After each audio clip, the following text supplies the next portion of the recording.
This is a blister beetle. There are quite a few different species of them, and this is one of them.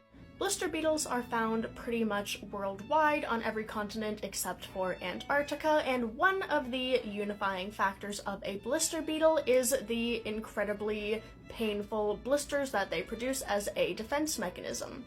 A lot of blister beetles have the aposematic coloring, which is basically like, hey, I'm toxic, I hurt, don't touch me, please. And usually it is effective, but if a predator or something still decides to disturb them, then they release this toxic substance that causes very, very painful blisters on pretty much any surface that is touched by it. The main toxic chemical in the substance produced by the blister beetles is cantharidin. It's incredibly potent and incredibly painful and causes raised welts and blisters which can burst and hemorrhage on pretty much any surface that it touches, be that internally or externally. So if you get it in your mouth or ingest any of it, it will also cause these internal blisters that can burst and cause hemorrhaging. What's interesting though is that historically, cantharidin produced via these blister beetles was used as both a poison and an aphrodisiac.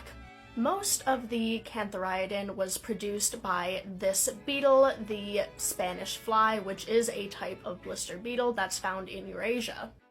The dead beetle carcasses would then be ground up into a powder which would be mixed with a number of different things for different effects. For use as a poison, it was sometimes mixed with things such as arsenic or lead acetate to produce a very potent and painful poison.